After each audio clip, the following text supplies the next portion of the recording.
I hope you all are doing well today. And आज मैं एक चीज़ आपको बताने जा रही हूँ जो आज तक आपको किसी ने नहीं बताई होगी कि आप कौन कौन सी मिस्टेक अपनी डेली कन्वर्सेशन में यूज़ करते हो, मतलब करते हो, डेली करते हो, बट आपको वो चीज़ें पता ही नहीं है।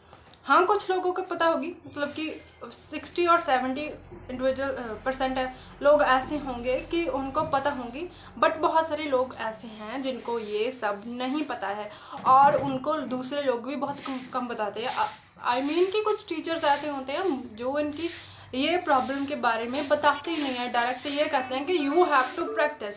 बट उनका प्रैक्टिस कैसे करनी है, कौन कौन सी मिस्टेक्स का ध्यान रखना है कि आगे से वो ना करे, वो तो उन्हें बताते ही नहीं है, असली चीज़ नहीं ना बताते। तो today I am going to share these things in this lesson. Okay, so firstly अगर आपने मेरे चैनल को सब्सक्राइब नहीं करा तो प्लीज़ मेरे चैनल को सब्सक्राइब कर लीजिए for getting these kind of information. I mean कि इस टाइप के लेसन्स को लर्न करने के लिए मेरे चैनल को सब्सक्राइब कर लीजिए, बिकॉज मैं आप लोगों के लिए बहुत ज़्यादा मेहनत कर रही हूँ कि आप लोग अच्छे से अच्छी इंग्लिश सीख सको और अच्छे से कन्वर्सेशन को कर सको।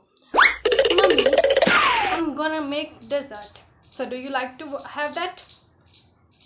No, beta. I don't like to have any dessert. I am full. Oh, mummy.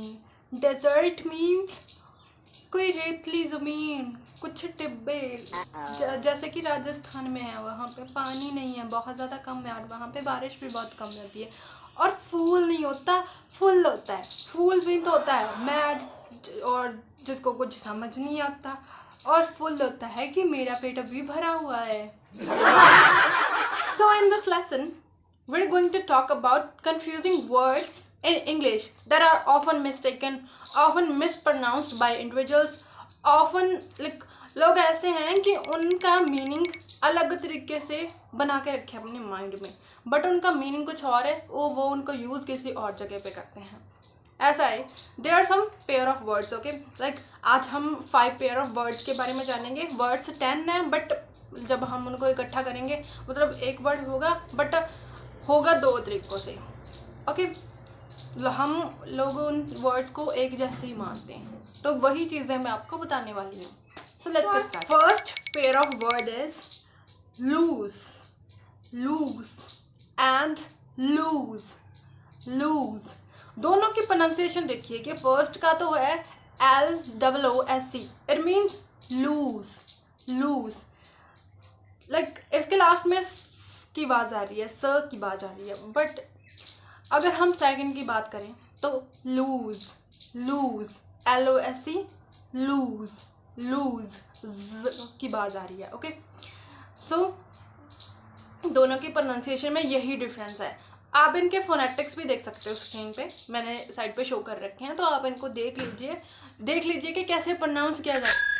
देख लीजिए कि मैंने कैसे प्रोनाउंस करा है और आप लोग इसे कैसे प्रोनाउंस करोगे। Okay, now loose means loose, loose, loose means very big inside, such as this t-shirt is too loose for me, is too loose for me.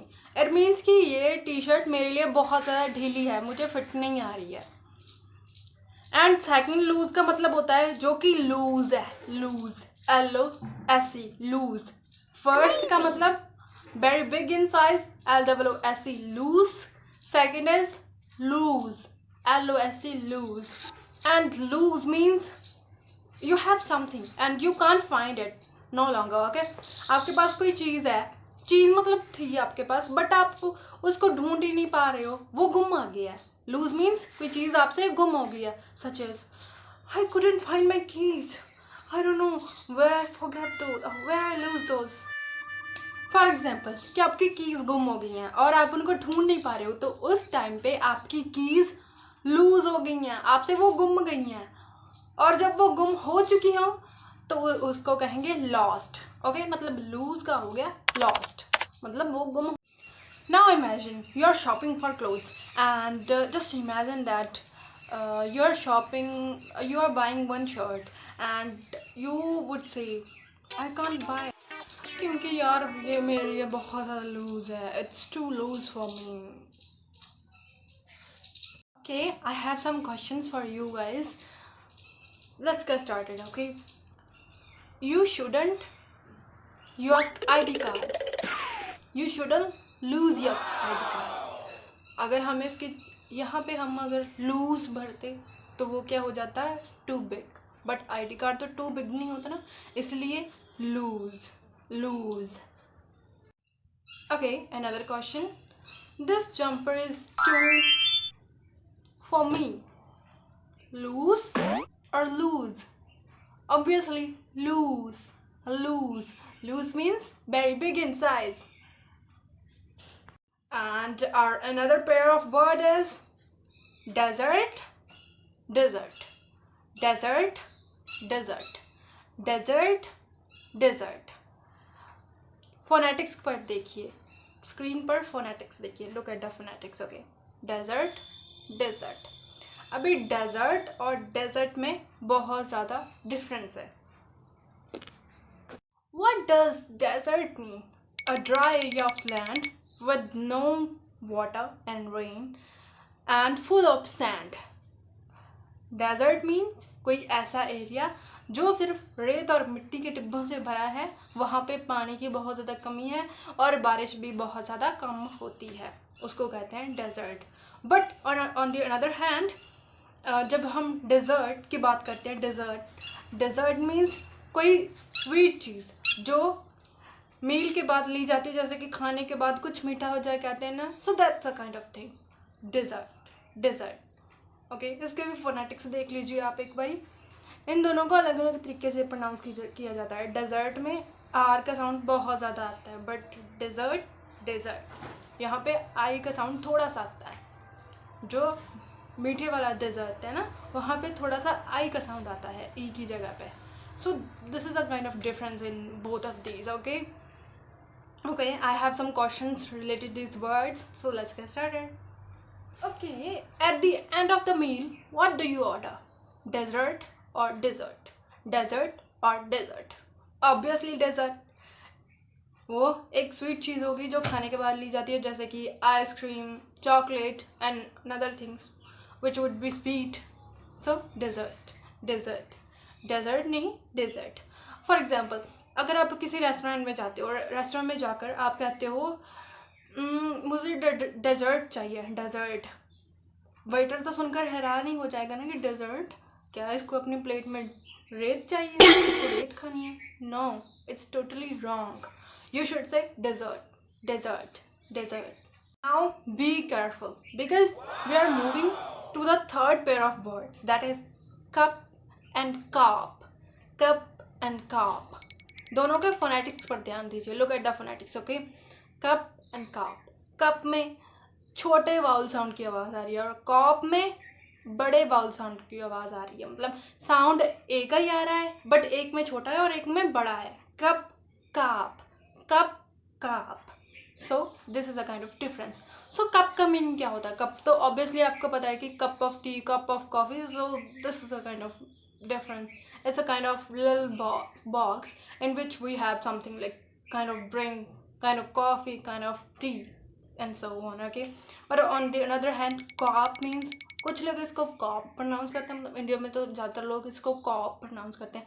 But हम अगर दूसरे एक्सेंट की बात करें, लाइक अमेरिकन एक्सेंट की बात करें, या फिर कुछ और लोग हैं जो नेटिव स्पीकर्स हैं, तो वो इसको काप बोलते हैं. काप मतलब एक का साउंड बोलते हैं, बट बड़ा वाला, बाउल का बड़ा वाला साउंड. काप. आपका मीनिंग मैं आपको एग्जांपल के साथ समझाती हूँ. Imagine that you are talking to an officer and that is cup. No, you would be talking to cop. Cop क्या होता है? एक ऑफिसर होता है, पुलिस ऑफिसर होता है जिनको कहते हैं. ठीक है, तो इन दोनों का यही डिफरेंस होता है. अभी I have some questions related these two words. Okay, so मैं भी आप, do you drink a cup of coffee और cup of coffee? Obviously cup of coffee. Cup तो हो गया पुलिस ऑफिसर एंड कप हो गया अ स्मॉल कंटेनर जिसमें हम पानी पीते हैं या फिर चाय पीते हैं. हमारा फोर्थ वर्ड ऐसा है जिसमें स्टूडेंट्स बहुत ज़्यादा कंफ्यूज हो जाते हैं. They always gets confuse in both two words, that stressed and stressful. Stress का मीनिंग क्या होता है? स्ट्रेस्ड मीन्स आप बहुत ज़्यादा स्ट्रेस्ड हो, you are stressed. But stressful किसी चीज़ के बारे में बात करना होता है कि कोई चीज़ आपको बहुत ज़्यादा स्ट्रेस दे रही है, that is a kind of stressful thing. Like कोई काम है वो आपके लिए बहुत ज़्यादा स्ट्रेसफुल है। Stressed means how you feel and stressful means how something makes you feel. अभी आपको समझ में आया कि दोनों का मीनिंग क्या है, दोनों में डिफरेंस क्या है? Now imagine that I am saying I am stressful, that doesn't make any sense. Instead of saying I'm stressful, I could say amazing. I'm stressed. I am stressed. मैं बहुत ज़्यादा stressed हूँ. But on the other hand, these books are kind of really stressful things for me. ये books मेरे लिए बहुत ज़्यादा stressful है। तो अब ये क्या हुआ, कोई चीज़ है जो मुझे बहुत ज़्यादा स्ट्रेस दे रही है, वो मुझे स्ट्रेस फील करा रही है, so this is a kind of stressful. Okay, मेरे पास एक क्वेश्चन है, आपको उसका आंसर देंगे। Okay, imagine do you have your exam tomorrow, so what do you feel stressed और स्ट्रेसफुल? जो भी आपका आंसर होगा please comment me in the comment box. Okay, फिर मुझे पता चलेगा कि आप कितना मुझे ध्यान से सुनते हो, ठीक है? Last but not the least, our last but not the least pair of word is lay and lie. Lay and lie. Look at the phonetics. Okay, now what is the meaning of lay? Lay का meaning क्या होता है? अभी मैं आपको example में समझाती हूँ। Could you please lay the baby on the bed? Could you please lay the baby on the bed? मतलब कि बच्चे को बेड पर लिटा दो। Lay मेरी paradoxical means on the another hand.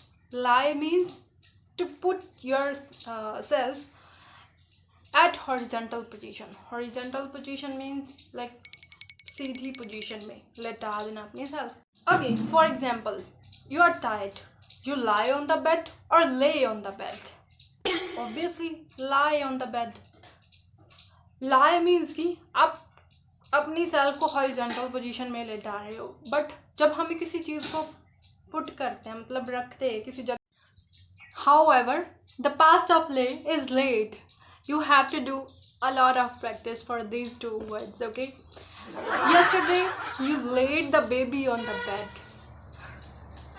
Okay, these are a little bit confusing, but you have to do practice and you will be perfect.